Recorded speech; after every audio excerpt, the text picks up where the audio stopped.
Well, thank you, Mr Deputy Speaker. I'm pleased to be able to rise today and speak on this motion. And the motion before the House, the first point reads that it recognises that alongside national defence, there is no higher obligation on the Commonwealth Government than to support and promote the employment prospects of its citizens.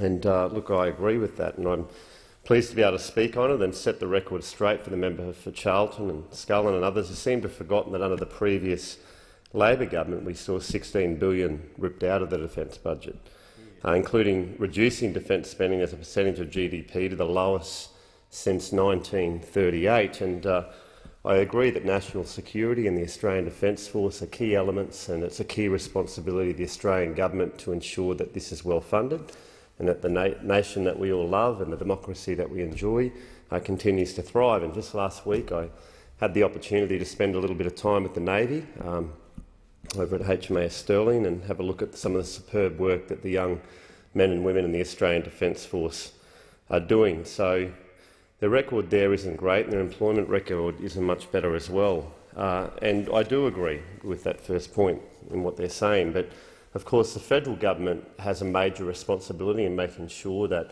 we create an environment for small business and business to flourish and ensure that there are employment opportunities are there. But of course state governments who also have a large responsibility, and we now see a state Labor government in Queensland with a fairly appalling record, I think, of sitting around for the last 4 months, not doing a lot, just cancelling anything that the previous Liberal National Party Newman government implemented.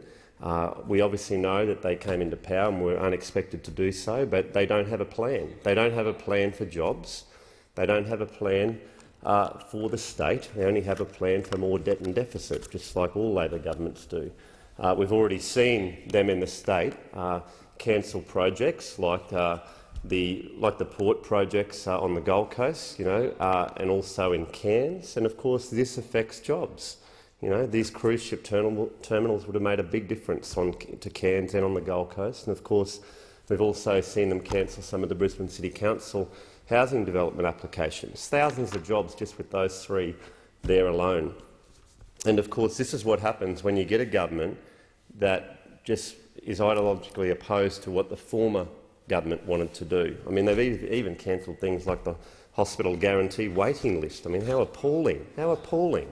But anyway, look. So what are we doing in this space? Well, look, I was fortunate enough last week to have the Assistant Minister for Employment, the member for Cowper, up in my electorate, and we visited a number of projects. And I want to thank him for coming up. We went out to Costco at North Lakes, where almost 40 job seekers have found work through Max Employment. And we visited the work for the Dulles site at Deception Bay, at the local PCYC, where local job seekers are putting their skills into practice and developing new skills. And I want to thank the Deception Bay PCYC for taking on this work for the Dole project, and I want to thank the young men and women that are there involved in this project, because what they'll be able to do is when they get their next job interview, when they go to the next job interview, they'll be able to say, well, actually, I've actually been volunteering down at the local PCYC, and I've been helping build a new deck, and I've been working with timber, and I've been painting the wall. I've been doing a bit of plastering, learning new skills. I've been proactively getting out there, and that looks great when you go for that interview. So that's an important practical step, and I want to say well done to those 16 or so participants that were involved out there. The 2015 budget has a strong focus on helping more job seekers, especially young job seekers, find and keep a job. And our Growing Jobs and Small Business package will give small businesses more confidence to invest and grow their business and in turn employ more staff. The packaging will see a new $18 million National Work Experience program. What a great idea, a work experience program that will provide job seekers with the opportunity to undertake work experience in businesses to improve their chances of finding a job. This is so important when I talk to job seekers in my electorate, because there's that catch-22 experience. I need experience on one hand to get a job, but I also don't have any. So the work experience program will be fantastic. We're also investing $212 million into a transition to work service to help young job seekers most at risk of long-term unemployment of finding a job. And I look forward to all of us working together to help more Australians find work.